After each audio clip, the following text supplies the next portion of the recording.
bisa diisi sesuai. Kayak ibaratnya tuh kalau misalnya minta pendapat gitu sama respondennya, Pak. Ya, betul. Ya, kalau tertutup itu pertanyaannya itu sudah ada ininya ya, kode jawabannya, pilihan jawabannya.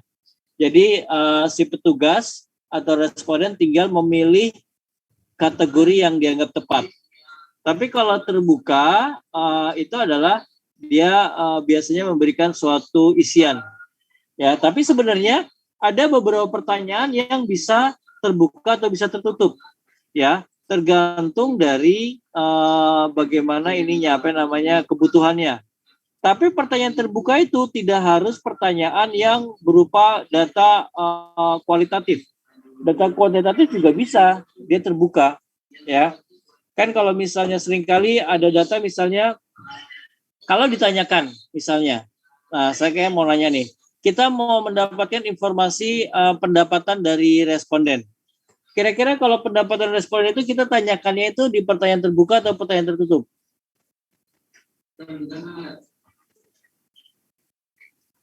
Kira-kira apa, teman-teman? Bisa keduanya nggak, Pak? Bisa kalau tertutup dia pakai selang-selang gitu. Jadi pengkodeannya misalnya 1 sampai 3 juta, 4 sampai 5 juta gitu. Kalau tertutup nanya langsung nominalnya ke responden, tapi biasanya jarang bakal dijawab nggak, Pak? Kalau nominal pasti. Nah, itu dia. Itu adalah memang disesuaikan dengan bagaimana target atau wawancaranya itu seperti apa, ya. Kadang-kadang kalau misalnya pertanyaannya yang terbuka, itu bisa jadi ada bias, ya kan, terkait dengan jumlah yang akan diisi. Walaupun sebenarnya yang paling bagus itu terbuka, karena kalau terbuka kan berarti kan dia kayak pertanyaannya itu datanya ini ya, rasio ya, datanya rasio kan, datanya continue. Tapi kalau yang tadi yang pertama pakai interval itu maksudnya kategori, datanya data kategori. Kita sudah mengkategorikan pendapatan itu dalam beberapa kategori. Kalau pakai kategori, ini memudahkan responden dalam menjawab, ya, tapi tidak bisa mendapatkan informasi yang secara tepat. Sebenarnya dia itu di titik mana pendapatannya. Misalnya pendapatannya yang pertama kategori di bawah 5 juta. Nah, di bawah 5 juta itu kita tidak tahu nih sebarannya nih. Sebenarnya di bawah 5 juta itu lebih condong banyak yang sekitar 1 jutaan atau dekat yang 5 jutaan atau di tengah-tengah. Itu yang kita nggak tahu, teman-teman. Ya. Jadi memang nanti kita sesuaikan. Ya, tapi itu juga mempengaruhi dari bagaimana kesalahan pengukurannya. Oke. Alternative wording. Nah, ini sebenarnya banyak juga nih redaksi pertanyaan ya. Redaksi pertanyaan yang sebenarnya nggak tepat. Ya, kadang-kadang redaksinya itu, makanya teman-teman jangan salah. Kuesioner yang sudah jadi ini sebenarnya tahapannya banyak sekali, teman-teman. Tahapan penyusunan kuesioner itu sangat banyak. Dan itu bisa jadi dilakukan berulang-ulang. Jadi kuesioner itu biasanya apa? Biasanya kuesioner itu ada kuesioner versi 1, versi 2, bahkan bisa sampai versi belasan sampai dia selesai untuk menjadi kuesioner final. Karena apa? Karena ada perubahan-perubahan, setiap ada ini perbaikan redaksi pertanyaannya, kemudian perbaikan untuk yang perbaikan untuk yang kategorinya, perbaikan konsep definisinya. Jadi banyak yang harus diperbaiki, ya.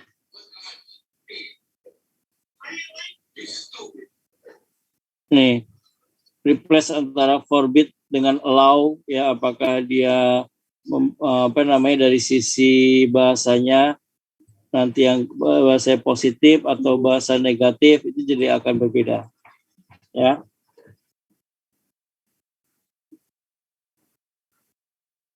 Ya, ini ya tujuan dari desain kuesioner ya. Ya, kita lihat di sini ya. Teman-teman, halo, kelihatan? Sebentar.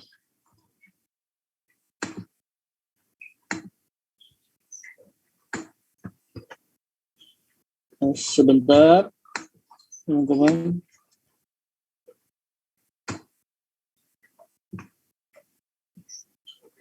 Apa bedanya aku sama Brimstone? Kalau Brimstone bisa Wait.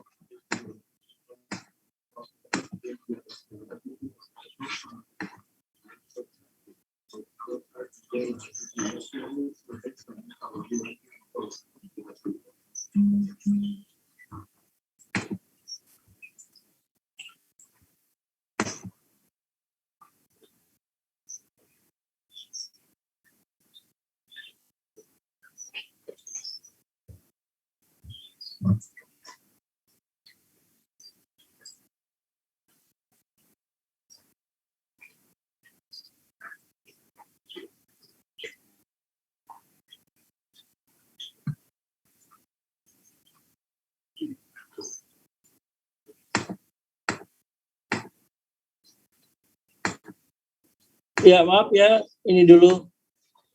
Ini freeze dulu. Oke, udah kelihatan?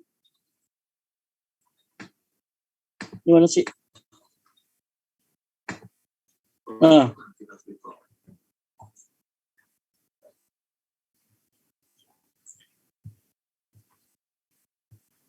Ya, ada 3 ini ya, tujuan desain kuesioner, ya. Jadi yang pertama itu, ya, sebenarnya tiap pertanyaan itu yang akan dijawab oleh survei tersebut, sebenarnya ini ada menunjukkan beberapa konsep yang akan diukur, ya, dalam populasi. Ya, jadi ada beberapa konsep yang akan diukur dalam populasi ini, teman-teman. Ya. Jadi pertanyaan itu menunjukkan itu. Ini sudah kita bahas, ya.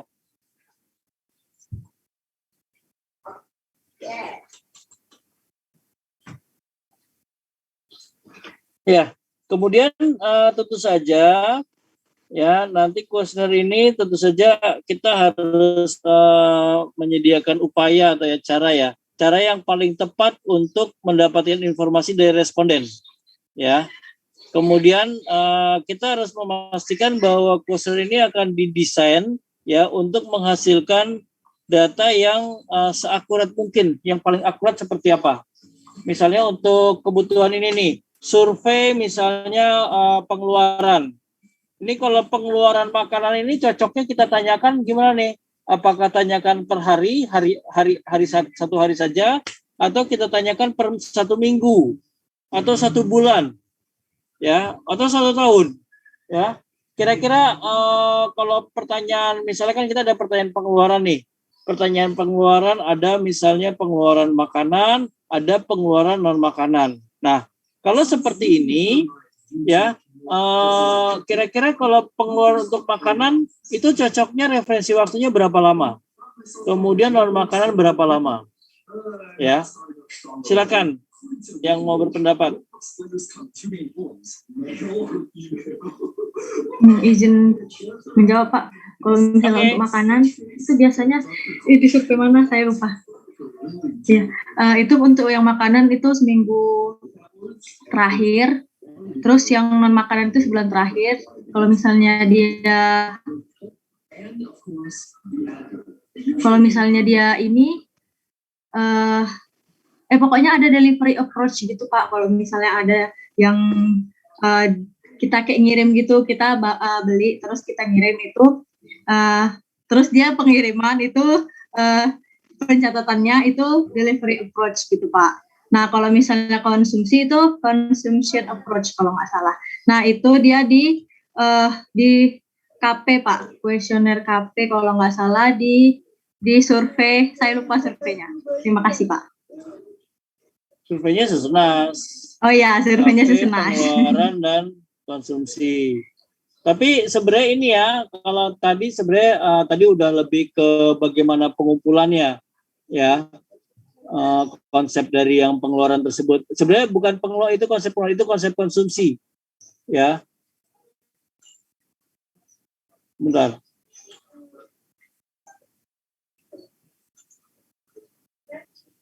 Oke, jadi yang pertama adalah untuk makanan itu memang kalau BPS, nah ini sebenarnya tadi saya mau diskusi, kalau yang BPS itu memang arahnya lebih ke 1 minggu. Kenapa? Salam. Karena kalau makanan itu dia kalau 1 minggu kita kan pakai metodenya recall ya. Recall itu kan berarti kan mengingat kembali. Jadi ketika mengingat kembali ya itu kan pasti ada keterbatasan waktu ya, waktu referensi. Kita ingat gak sih makanan 3 minggu yang lalu? Teman-teman masih ingat gak? Kalau ditanya makan apa 3 minggu yang lalu? Halo? Tidak ingat, Pak. Lupa. Tidak ingat ya. Makanya itu juga bagian dari yang kita gunakan itu untuk apa? Untuk agar datanya itu bisa lebih akurat lagi. Karena kalau udah makanan ditanyakan sebulan yang lalu, itu udah nggak akurat lagi. Karena apa? Banyak lupanya. Ya kan? Bahkan seminggu yang lalu aja kan kita bisa jadi lupa ya. Seminggu yang lalu kita lupa. Tapi kalau misalnya makanya kalau seminggu yang lalu kita pakai pendekatan apa? Pendekatan makanan jadi dan makanan yang dimasak sendiri oleh rumah tangga gitu. Jadi kalau misalnya dimasak sendiri kan mungkin dia masih ingat, dulu seminggu ini kemarin hari Senin masak ini, Selasa masak ini, Rabu masak ini. Nah itu bisa buat pendekatan teman-teman. Jadi pendekatannya dari masak apa dulu. Setelah dari masak kan nanti bisa di lebih detail kita cek apa saja komponennya. Sayur sop, komponen berarti beli kentang, beli wortel, ya beli buncis dan lain-lain, gitu kan? Nah itu adalah yang seminggu. Ya. Tapi kalau makanan gimana? Kalau makanan itu bisa sebulan terakhir. Karena apa? Karena kalau non makanan kita biasanya ada beberapa pengeluaran yang memang sifatnya itu bulanan, ya pengeluaran bulanan, ya. Ada gas kan nggak harian ya. Kemudian ada yang lainnya. Nah itu adalah bagian dari beli apa? Misalnya beli pulsa, ya kan? Beli pulsa, kemudian yang sifatnya itu adalah non makanan, itu kita tanyakan seminggu. Nah tadi yang ditanya delivery approach, kemudian itu delivery approach dan consumption approach itu lebih ke arah konsep detailnya. Jadi kalau misalnya di Susnas itu, kalau non makanan maka adalah delivery approach. Kenapa? Karena kalau non makanan itu, misalnya kita beli radio, radio udah nggak musim ya. Kira-kira beli apa nih? Beli masker. Kita beli masker. Nah beli masker itu namanya delivery approach. Kenapa? Karena penghitungannya itu kita catat ketika kita membeli. Kita sudah mengeluarkan ya, kita membeli, kita mengeluarkan. Nah, walaupun karena delivery ya, kalau sudah dibeli itu berarti dicatat. Tidak harus sudah dikonsumsi. Jadi masker yang sudah dibeli itu walaupun belum dipakai itu tetap dihitung. Tapi kalau makanan namanya consumption approach. Jadi kalau makanan itu kita pendekatan konsumsi. Jadi kalau makanan itu yang dicatat itu adalah yang sudah dikonsumsi, yang sudah dimakan. Beli beras nih, beli beras 1 karung 50 kilo. Yang kita catat adalah yang dikonsumsi seminggu saja, bukan yang 1 karung itu. Nah itu bedanya. Karena apa? Karena ketika kita makanan, kita nanti menghitung yang namanya kandungan kalori, protein, dan lain-lain. Sehingga yang dihitung adalah yang sesuai dengan yang kita konsumsi. Nah, itu yang namanya konsep. Ya, tapi kalau tadi non makanan itu adalah delivery. Nah, sebenarnya ada lagi konsepnya. Konsepnya itu adalah bagaimana kita mendapatkan dari pengeluaran tersebut. Apakah dia pembelian? Maksudnya pembelian itu kita membeli dengan uang tunai kita atau diberi oleh orang lain. Pemberian. Ya, atau produksi sendiri. Nah itu juga pencatatannya akan beda-beda teman-teman. Ya, itu akan beda-beda. Misalnya beli buah nih, misalnya atau gini, kita konsumsi buah pisang. Konsumsi buah pisang itu kan bisa jadi buah pisang itu kita beli sendiri, kita beli ke pasar, ya kan? Atau buah pisang itu dikasih tetangga, tapi kita konsumsi, berarti kan harus kita catat kan? Atau yang ketiga adalah buah pisang itu kita langsung mengambil dari pohon pisang yang ada di rumah kita misalnya. Dan itu beda lagi nanti penghitungannya. Ya kan? Nah, itu adalah contoh dari ininya. Bagaimana peruntukannya. Ya.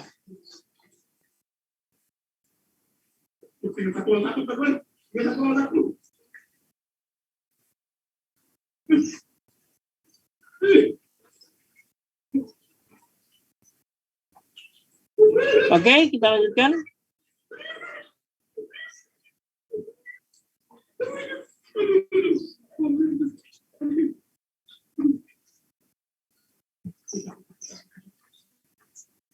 Ini ada level dari ini ya, pendidikan ini ya, apakah elementary school yang SD ya, ini menunjukkan adalah pendidikan untuk yang 6 tahun pertama, middle school, atau biasanya kalau ini apa ya, di middle school SMP ya, junior high school, di grade 7 dan grade 8, dan high school grade 9 sampai grade 12.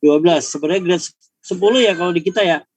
Kalau di kita adalah grade 7 sampai 9 untuk middle school-nya, high school-nya adalah grade 10 sampai grade 12 ya. Nah, ini setiap pengumpulan datanya itu menunjukkan itu ya, berbeda-beda ininya. Bagaimana yang setelah menyelesaikan 12 tahun pendidikan.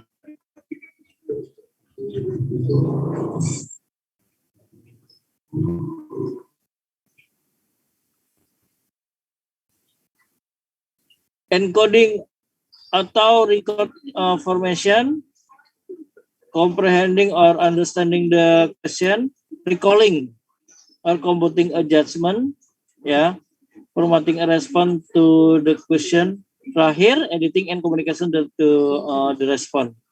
Jadi ini adalah model 5 tahap kognitif nih, ya. 5 tahap kognitif dalam suatu pertanyaan survei. Ya, jadi memang pendekatannya itu ke depannya juga kita akan banyak survei yang sifatnya kognitif, ya, sifatnya kognitif, ya. Nah, ini 5 stage tadi ya teman-teman ya. Oke.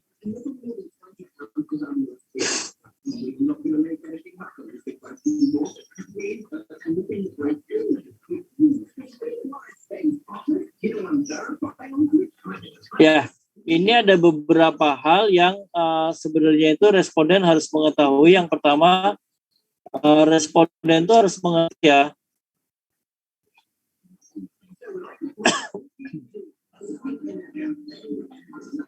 Silakan dibaca dulu.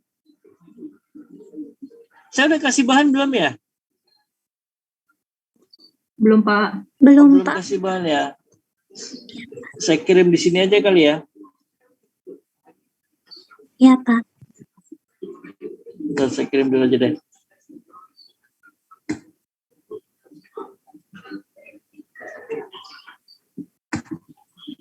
Di chat ya teman-teman ya.